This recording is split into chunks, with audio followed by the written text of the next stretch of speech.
සමාජ සංගායනා. නමෝ තස්ස භගවතෝ අරහතෝ සම්මා සම්බුද්දස්ස. නමෝ තස්ස භගවතෝ අරහතෝ සම්මා සම්බුද්දස්ස. නමෝ තස්ස භගවතෝ අරහතෝ සම්මා සම්බුද්දස්ස. නහි වේරේන වේරානි සම්මන්තිධ කුදාචනං අවේරේන ච සම්මන්ති ඒස ධම්මෝ සනන්තනෝ. ශ්‍රද්ධා බුද්ධ සම්පන්න වාසනාවන්ත පින්වත්නි, මේ පින්බර උදෑසනින්ම හිරු නාලිකාව ඔබට sannivedanaya කරන සමාජ සංගායනා ධර්මදේශනා මාලාවේ අද දවසට නියමිත ධර්මදේශනාව ධර්මානුශාසනාව ශ්‍රවණය කරන්නයි පින්වත් ඔබ හැම දෙනාම මෙලෙස සූදානමින් සිටින්නේ. මේ වෙලාවේ ධර්මාවවාදයක් ලබා ගන්නට බොහෝම ඌමනාවෙන් බලාගෙන සිටින පින්වත් ඔබට මේ හිමිදිරි උදාසනම බොහෝම වටිනා ධර්මාවවාදයක් පින්නතුන්ගේ ජීවිතයට ඊටාම ගැළපෙන දහම් පණිවිඩයක් ලබා දෙන්නයි සූදානම් වෙන්නේ. මුලින් මම මතක් කරපු ගාථාව අපි හැමදෙනාම දන්නවා ධම්මපදයට අයත් වන ගාථාවක්. ධම්මපදයේ යමක වර්ගයේ සඳහන් වන ඒ ගාථාවේ සරල අදහස අපි මුලින්ම තේරුම් ගනිමු. නහි වේරේන වේරානි සම්මන්තිධ කුදාචනං අවේරේන ච සම්මන්ති ඒස ධම්මෝ සනන්තනෝ. මේ ගාථාවේ සරල අදහස වෙන්නේ වෛරය කවදාවත් වෛරයෙන් සංසිඳෙන්නේ නැහැ. නහි වේරේන වේරානි සම්මන්තිධ කුදාචනං අවේරේන ච සම්මන්ති. එහෙමනම් වෛරය සංසිඳවන්න පුළුවන්කම තියෙන්නේ, වෛරය සංසිඳෙන්නේ අවෛරයෙන්ම පමණයි. ඒ කියන්නේ වෛර කරන පුද්ගලයාට වෛර කරන්නට යෑමෙන් කවදාවත් වෛරය සංසිඳෙන්නේ නැහැ. ඔබට වෛර කරන කෙනෙක්ට ඔබ වෛරයෙන් නෙමෙයි පිළිතුරු දෙන්න ඕන, ඔබ මෛත්‍රියෙන් පිළිතුරු දෙන්න ඕන. එතකොට තමයි ඒ වෛරය සංසිඳවා ගන්න පුළුවන්කම තියෙන්නේ.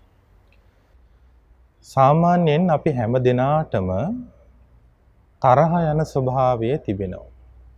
පෘථග්ජනයන් හැටියට මේ බණ කියන මටත් බණ අහන ඔය ඇත්තන්ටත් අපි හැමෝටම තවමත් අපේ ජීවිතවල මේ තරහ යෑම කියන ස්වභාවය තියෙනවා.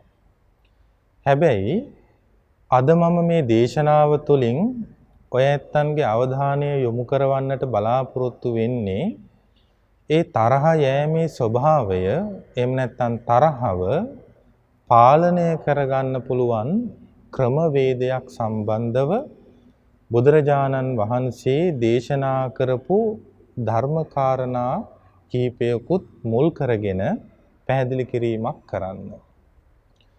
අපි මුලින්ම බැලුවොත් එහෙම මොකද්ද තරහ යනවා කියලා කියන්නේ? තරහවේ මූලිකම අවස්ථාව තමයි එක සිතුවිල්ලක් අපේ හිතේ හට ගන්නවා. උදාහරණයක් හැටියට ඔබ මෙහෙම හිතන්න. ඔබට අද දවසේ කොහේ හරි තැනක කිසියම් හෝ තැනක කවුරු හරි පුද්ගලයෙක් මුණ ගැහෙනවා. සමහර වෙලාවට ඒ පුද්ගලයා ඔබේ ජීවිතයෙන් ඔබ අයින් කරපු පුද්ගලයෙක් වෙන්න පුළුවන්. ඔබත් එක්ක අමනාපයෙන් ඉන්න පුද්ගලයෙක් වෙන්නත් පුළුවන්. ඒ පුද්ගලයා කොහේ හරි දැකපු ගමන්ම හිතට එනවා සිතුවිල්ලක්. ද්වේෂ සහගත සිතුවිල්ලක් හිතේ මතුවෙනවා. අපි බොහෝ වෙලාවට කරන්නේ ඒ ද්වේෂ සහගත සිතුවිල්ල පෝෂණය කරන එක. ඒක තමයි අපි කරන ලොකුම වරද. අපි කරන්න ඕන ඒ ද්වේෂ සහගත සිතුවිල්ල පෝෂණය කරන එක නෙමෙයි. අපි කරන්න ඕන ඒ ද්වේෂ සහගත සිතුවිල්ල හැකිතරම් ඉක්මනින් සිතින් අයින් කරලා දාන එක.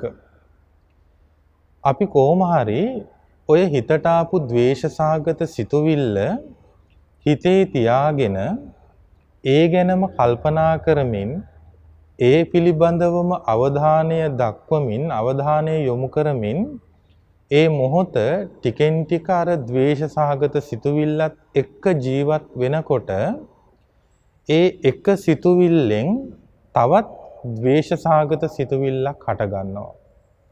ඒ සිතුවිල්ලෙන් තවත් සිතුවිල්ලක් හට ගන්නවා. මේ විදියට අපේ මුළු හිතේම ද්වේෂ සහගත සිතුවිලි ගණනාවක් පහළ වෙනවා. සමහර වෙලාවට ද්වේෂ සහගත සිතුවිලි 100 ගණනක් වෙන්න පුළුවන්. ඊට වැඩියෙන් වෙන්නත් පුළුවන්. මොකද්ද ප්‍රධානම හේතුව? අපි අකමැති පුද්ගලයෙක් දැක්කහම අපිට ඔහු කරපු දේවල් මතක් වෙනවා. ඔහු කියපු දේවල් මතක් වෙනවා. සමහර වෙලාවට ඔහු අපේ ඥාතීන්ට පවුලේ අයට කියපු දේවල් මතක් වෙනවා. අපේ පවුලේ අයට කරපු දේවල් මතක් වෙනවා. ඥාතීන්ට දොස් කියපු හැටි මතක් වෙනවා. අඳුරන හිතවතුන්ට දොස් කියපු හැටි මතක් වෙනවා. එහෙම වුණාම තමයි අර සිතේ පහළ වෙච්ච ද්වේෂ සහගත සිතුවිල්ල ද්වේෂ සහගත සිතුවිලි 100 ගණනක් බවට පත් වෙන්නේ. හැබැයි තාමත් මේ ද්වේෂය තරහව කියන එක අපේ හිත ඇතුලේ තියෙන්නේ. හැබැයි මේ විදියට ද්වේෂ සහගත සිතුවිලි ගොඩාක් එක දිගට පහළ වෙන්න පටන් ගත්තම අපිට තවදුරටත් ඒ ද්වේෂය හිත ඇතුලේ තියාගෙන ඉන්න බැරි තත්ත්වයක් උදා වෙනවා. මම මේ කියන කාරණාව මේ කියන තරම් හිමීට සිදුවෙන දෙයක් නෙමෙයි. බොහෝම වේගයෙන්, බොහෝම ඉක්මනින්, බොහෝම ක්ෂණිකව සිද්ධ වෙන ක්‍රියාවලියක්. හැබැයි අපි මේක තේරුම් ගන්න ඕන.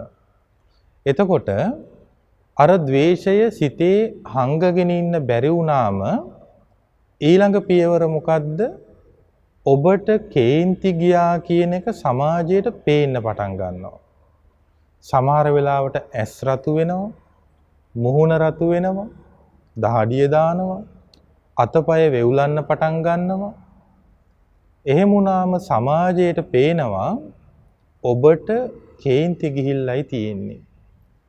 ඒ නිසා තමයි සමහර වෙලාවට සමහර අයගෙන් අපි ගිහින් අහනවා මොකද මූණ එල්ලගෙන ඉන්නේ කියලා.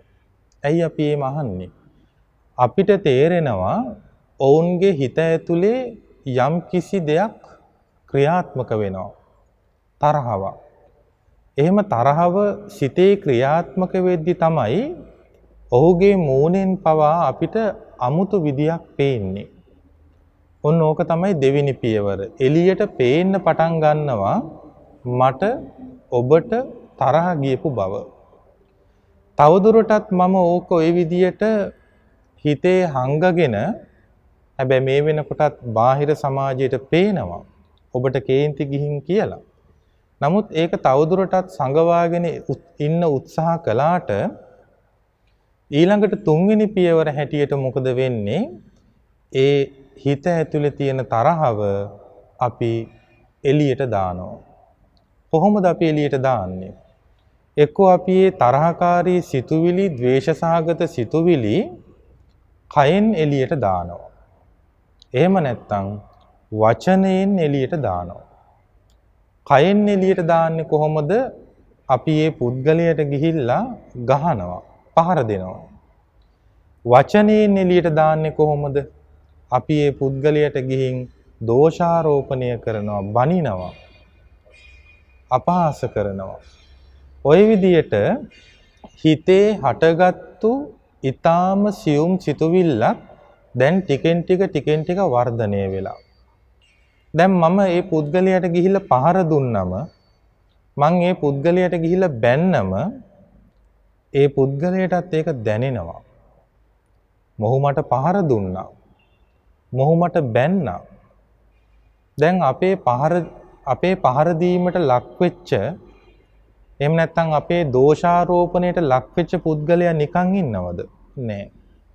ඔහු හිත ඇතුලේ හදා ගන්නවා තරහවක්.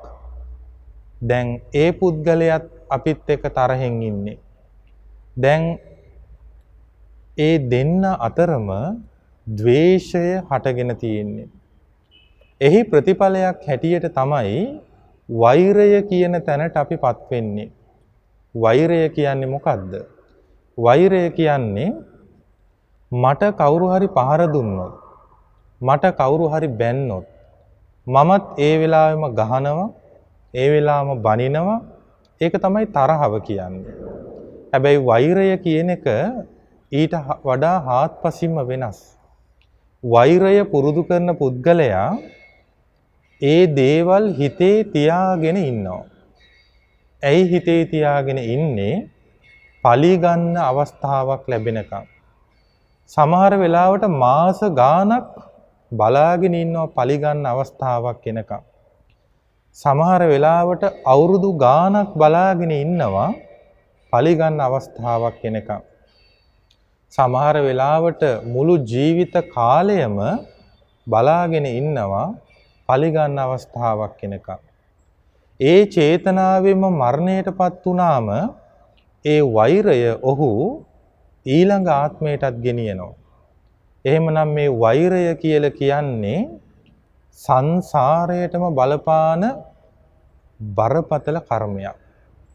ඒ නිසා මේ හිමිදිරි උදාසනම මේ හිරු නාලිකාව මගින් ඔබට sannivedanaya කරන මේ උතුම් සත් කටයුත්ත, මේ ධර්ම දේශනාව තුළින් මම බලාපොරොත්තු වෙනවා ඔය ඇත්තන්ට මේ තරහව පාලනය කරගන්න පුළුවන් ක්‍රමවේදයක් බුදුදහමට අනුව පෙන්වා දෙන්න. ඇත්තටම අපිට තරහ යන්නේ ඇයි? අපි ඒක හොඳට හිතලා බලන්න ඕන. මෙතෙන් සිට ආරම්භ කරන ඔය ඇත්තන්ගේ දවස තව ඔය ඇත්තන්ට අද දවස තුල පැය ගාණක් දවස ගත කරන්න තියෙනවා. ඒ පැය ගාන තුල ඔය ඇත්තන්ට නොයේක් විදිහේ දේවල් වලට මුහුණ දෙන්න සිද්ධ වෙනවා. සමහර වෙලාවට නොයේක් පුද්ගලයන් ඇසුරු කරන්න සිද්ධ වෙනවා. එහෙම වෙලාවට ඔය ඇත්තෝ කොහොමද ඔය ඇත්තන්ගේ තරහව පාලනය කරගන්නේ? ඒ ගැන අපි හොඳට හිතන්න ඕන. තරහ යන හේතු දෙකක් තියෙනවා. පළවෙනි හේතුව තමයි කැමති දේවල් නොලැබී යනකොට අපිට කේන්ති යනවා. ඒ වගේම දෙවෙනි කාරණාව තමයි අකමැති දේවල් ලැබීම. කැමති දේවල් නොලැබී යනකොටත් අපිට කේන්ති යනවා. කැමති දේවල් නොලැබී යෑම වගේම අකමැති දේවල් ලැබෙන කොටත් අපිට කේන්ති යනවා. අපි පොඩි උදාහරණයක් අරගෙන බැලුවොත් එහෙම මම කැමති දෙයක් තියෙනවා. මම බොහෝම කැමැත්තෙන් ඉන්න දෙයක්.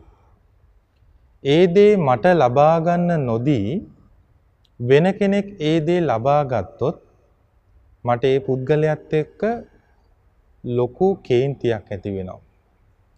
එතකොට කවුරු හරි මගෙන් ඇහුවොත් එහෙම ඇයි මං කේන්ති අරන් ඉන්නේ? මන් දෙන උත්තරය තමයි මම කැමැත්තෙන් හිටපු දේ අන්න අර පුද්ගලයා ගත්තා. ඒක තමයි මතු පිටට පෙනෙන හේතුව.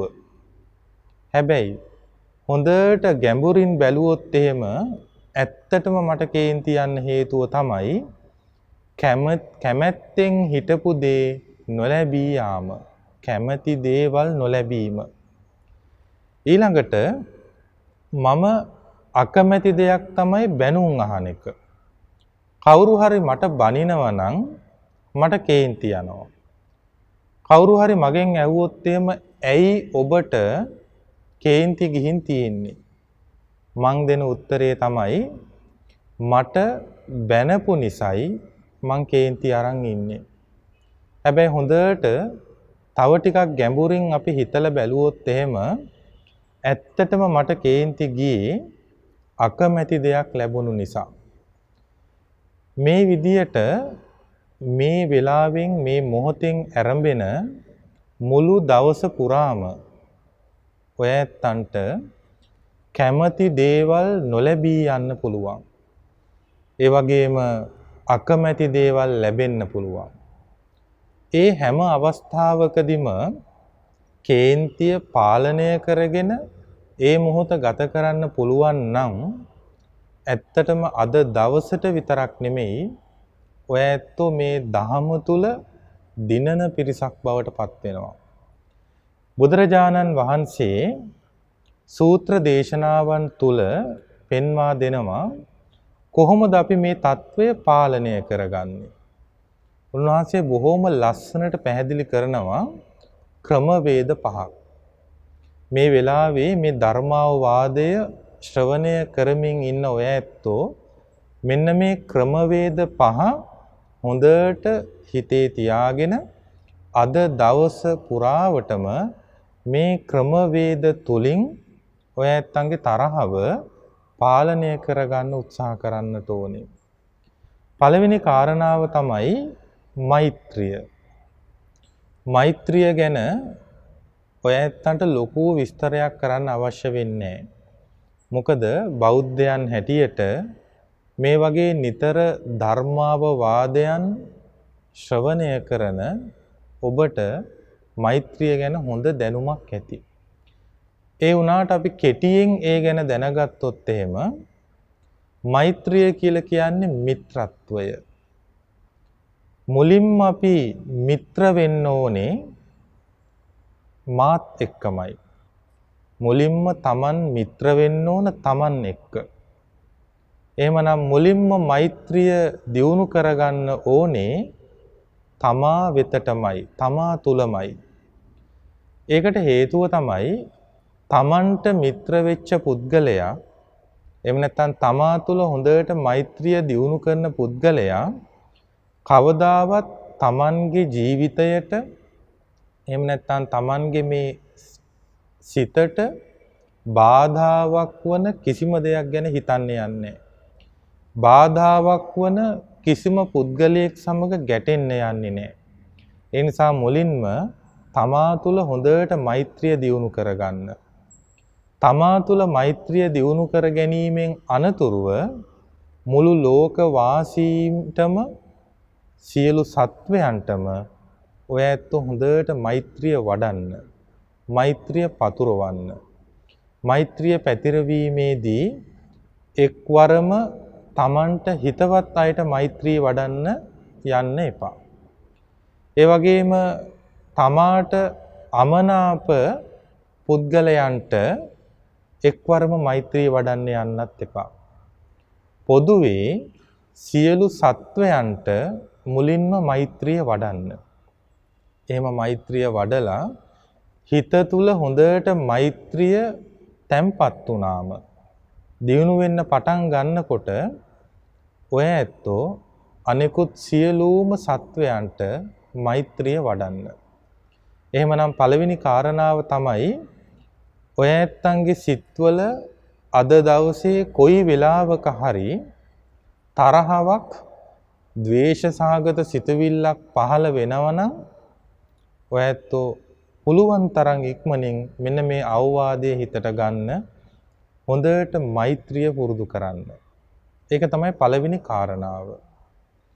ඊළඟට දෙවෙනි කාරණාව හැටියට බුදුරජාණන් වහන්සේ පෙන්වා දෙනවා කරුණාව. කරුණාව කියලා කියන්නේ අපි හැමෝම ගාව තියෙන්න ඕන බොහොම වටිනා බොහොම උතුම් ගුණාංගයක්. කරුණාව කියලා කියන්නේ තව කෙනෙක් දුකටපත් වුණාම ඒ දුක දැක්කහම හදවත කම්පා වෙනවා නම් අවංකවම හිතට දුකක් දැනෙනවා නම් අන්න ඒක තමයි කරුණාව කියලා කියන්නේ. හැබැයි කෙනෙක් දුකටපත් වීමේදී අනේ මේ පුද්ගලයා හරි අහිංසක කෙනෙක්. මෙයා හරිම පව්. ওই විදියට ඔය ඇත්තන්ගේ හිත හදවත කම්පණයටපත් වීමම නෙමේ කරුණාව කියන්නේ. ඒක කරුණාවේ මුල්ම කොටස මුල්ම අවස්ථාව පමණයි. කරුණාවක් හිත තුල හිතේ පහළ වුණාට පස්සේ අපි එතනින් එහාටත් ක්‍රියාත්මක විය යුතුයි. උදාහරණයක් හැටියට ගත්තොත් එහෙම ඔබ කොහේ හරි ඇවිදිනකොට හරියට කුස පිරෙන්න ආහාරයක් නැති පුද්ගලයෙක් ඔබට දකින්න ලැබෙනවා. ඒ පුද්ගලයා දැක්කහම බොහෝ වෙලාවට ඔබේ හිතේ හදවතේ කම්පනයක් ඇති වෙන්න පුළුවන්. අනේ හරිම අහිංසක පුද්ගලයෙක් කියලා. එතකොට මේ කම්පනය ඇතිවීමම ප්‍රමාණවත්ද? නෑ. හොඳට මතක තියාගන්න. අපි දන්නවා මේ පුද්ගලයා දුකෙන් ඉන්නේ ඇයි? ඒ පුද්ගලයා දුකෙන් ඉන්නේ කුස පිරෙන්න ආහාරයක් නැති නිසා. කුස පිරෙන්න ආහාරයක් නැති නිසා නම් ඒ පුද්ගලයා දුකෙන් ඉන්නේ. අපිට පුළුවන්කම තියෙන්න ඕනේ ඒ පුද්ගලයාට කුස පිරෙන්න තමන්ට පුළුවන් විදියක ආහාරයක් සපයලා දෙන්න. ඒක තමයි පැහැදිලිවම කරුණාව කියලා කියන්නේ. ඔන්න ඔය කරුණාව කියන ගුණය අප තුල හොඳට දියුණු කරගන්න පුළුවන් නම් මෛත්‍රිය වගේම කරුණාවත් අපේ සිතේ පහළවන තරහව පාලනය කරගන්න ඊටාම උපකාරී වෙනවා. තුන්වෙනි කාරණාව තමයි උපේක්ෂාව. උපේක්ෂාව කියලා කියන්නේ මධ්‍යස්ථ භාවය. අද දවසේ කොයි වෙලාවක හරි ඔබට කවුරු හරි දොස් කියන්න පුළුවන්. ඒ වෙලාවට ඔබ සමහර වෙලාවට කේන්ති ගනීවි. එහෙම කේන්තියක් හිතේ මතුවීගෙන එනකොටම ඔයත් උපේක්ෂා සහගත වෙන්න. මධ්‍යස්ථ වෙන්න. එතනින් අදහස් කරන්නේ අපි හිතන්න ඕන මෙන්න මේ විදියට තමයි අපි කල්පනා කරන්න ඕනේ. කොහොමද? මට කවුරු හරි කෙනෙක් බනිනකොට මං ඒ පුද්ගලයා දිහා බලන්න ඕනේ මෙහෙම. මේ පුද්ගලයා තව කී දෙනෙක්ට බැනලා ඇද්ද? දොස් කියලා ඇද්ද? මේ පුද්ගලයාගෙන් දොස් අහන, බැනුම් අහන එකම පුද්ගලයා මමද? නෑ. තව ඕන තරම් ඉන්න පුළුවන්. ඊළඟට මේ පුද්ගලයාගෙන් විතරක් නෙමෙයි තව කෙනෙක්ගෙන් හරි මේ ලෝකයේ තුල බැනුම් අහපු, බැනුම් අහන, ඉදිරියටත් බැනුම් අහන එකම පුද්ගලයා මමද? නෑ. එහෙනම් මේ ලෝකේ හැමෝම බැනුම් අහනවා. නත්ති ලෝකේ අනින්දිතෝ. නින්දාවට පත් නොවන කෙනෙක් මේ ලෝකේ නෑ. අන්න ඒ විදිහට අපිට හිතලා මධ්‍යස්ත වෙන්න පුළුවන් වෙන්න ඕන. කවුරු හරි මට බනිද්දී එකපාරටම හිතන්න යන්න එපා මේ පුද්ගලයා මටම විතරයි නේද බනින්නේ. ඒ වෙනුවට අපි හිතන්න ඕන මේ පුද්ගලයා තව කී දෙනෙක්ට බනිනවද? තව කී දෙනෙක්ට බැනලා ඇද්ද? අන්න පොදු අත්දැකීමක් කරගන්න ඕන. තුන්වෙනි කාරණාව. ඊළඟට හතරවෙනි කාරණාව තමයි ඔය ඇත්තන්ගේ හිතේ තරහවක් මතුවෙමින් එනකොටම හොඳට හිතලා බලන්න ඕන ඇයි මේ තරහ යන්නේ? සමහර වෙලාවට කවුරු හරි පුද්ගලයෙක් වෙන්න පුළුවන්. වෙන යම් හෝ හේතුවක් වෙන්න පුළුවන්. ඔයත් ඔය හේතුව ගැනම පුද්ගලයා ගැනම එක දිගට හිතන්න හිතේ පහළ වෙච්ච කේන්තිය කොහෙත්ම පාලනය වෙන්නේ නැහැ. ඒ නිසා හොඳට මතක තියාගන්න හිතට කේන්තියක් තරහවක් ආවම කේන්ති ගිය හේතුව සමහරලාට පුද්ගලයෙක් වෙන්න පුළුවන්. අන්න ඒ හේතුව ගැන නැවත නැවත කල්පනා කරන එක නතර කරන්න. ඒ ගැන දිගින් දිගටම කල්පනා කරන්න ගියොත් තමයි අපිට කේන්තිය පාලනය කරගන්න බැරි වෙන්නේ. අන්තිම කාරණාව හැටියට පෙන්වා දෙනවා කර්මය පිළිබඳ ස්වකීය භාවය මෙනෙහි කරන්න. කවුරු හරි ඔබට ඇවිත් බනිනවා. හිතන්න කවුරු හරි කෙනෙක් මට බනිනවා. එතකොට බනිනවා කියලා කියන්නේ හොඳ දෙයක් නෙමෙයි. බනිනවා කියලා කියන්නේ නරක කර්මයක්. එතකොට නරක කර්මයක් කළාම නරක විපාකයක් ලැබෙනවා. ඒ නරක විපාකය කවදා හරි විඳින්නේ බැනුම් අහන මම නෙමෙයි මට බනින පුද්ගලයා. එතකොට මමත් බනින්න ගියොත් මොකද වෙන්නේ? මම බැනුම් අහනව මදිවට මමත් නරක කර්මයකුත් කරගන්නවා. ඒ නිසා ඔය ඇත්තන්ගේ හිතට කේන්තියක් ආවම කාට හරි පහර දෙන්න හිතුණාම කාට හරි නරක වචනයක් කියලා බනින්න හිතුණාම එක්වරම හොඳට මෙනෙහි කරන්න මම මේ කරන්න යන්නේ නරක වැඩක්. මම මේ රැස් කරන්න හදන්නේ නරක කර්මයක්. මට මේකේ විපාක කවදා හරි දවසක විඳින්න වේවි. එහෙනම් මම මේකෙන් වැළකෙන්න ඕන. අන්න එහෙම හිතන්න ඕන. ඔන්න ඔය කාරණාපා හොඳට අද දවස තුල පින්වත් ඔබ හොඳට හිතට ගන්න. හොඳට මෛත්‍රිය දියුණු කරන්න. හොඳට කරුණාව දියුණු කරන්න. ඒ වගේම හැම වෙලාවෙම උපේක්ෂා සහගතව මධ්‍යස්තව සිතන්න. ඒ වගේම තරහ යන හේතු පුද්ගලයෝ ඒවා පිළිබඳ කල්පනා කරන්න එපා, මෙනෙහි කරන්න එපා. ඒ වගේම ඔය ඇත්තන්ට කේන්ති යනවා නම් ඔය ඇත්තු කේන්ති අරගෙන කාට හරි බනිනවා නම් හොඳට මතක තියාගන්න ඔය ඇත්තු කරන්නේ ඔය ඇත්තු රැස් කරගන්නේ නරක කර්මයක්.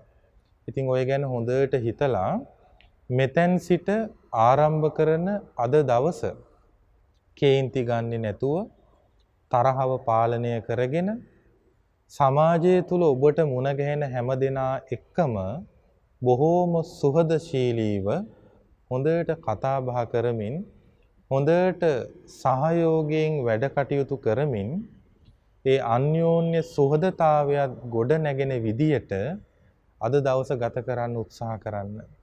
ඒ විදියට අද දවස ගත කළාම අද දවස ඉවර වෙද්දී ඔය ඇත්තන්ට දැනෙන සතුට ප්‍රීතිය වචනයෙන් කියලා නිම කරන්න පුළුවන් කමක් නැහැ. ඒ නිසා අද මේ හිමිදිරි උදාසනින්ම ඔය ඇත්ත හොඳට හිතට ගන්න මම අද දවසේ මගේ කේන්තිය හොඳට පාලනය කරගන්නවා. ඉතින් මේ ධර්මාවවාදය පණිවිඩය හොඳට මනසේ ධාරණය කරගන්න. ඒ ධාරණය කරගත්තු ධර්මාවවාදය හොඳට ප්‍රායෝගිකව ක්‍රියාත්මක කරන්න. ඒ තුලින් ජීවිතයේ තියෙන එක්තරා විදියක දුර්වලතාවයක් වන තරහව පාලනය කරගෙන ජීවිතය තව තවත් ලස්සන කරගන්න, භාග්‍යවන්ත කරගන්න, පුණ්‍යවන්ත කරගන්න. ඒ වගේම හැකිතරම් ඉක්මනින් මේ සසර දුකින් මිදෙන්නටත් ඔබ හැම දිනාටම ශක්තිය ධෛර්යය ලැබේවා කියලා හැම දිනාම අදිෂ්ඨානයක් ඇති කරගෙන සාදු නාදයක් පවත්වන්න. ආකාසට්ඨා ච බුම්මට්ඨා දේවානාගා මහිද්దికා පුඤ්ඤන්තං අනුමෝදිත්වා චිරං රක්ඛන්තු ශාසනං චිරං රක්ඛන්තු දේශනං චිරං රක්ඛන්තු ත්වං සදා. ඔබ හැම දිනාටම තෙරුවන් සරණයි. සමාජ සංගායනා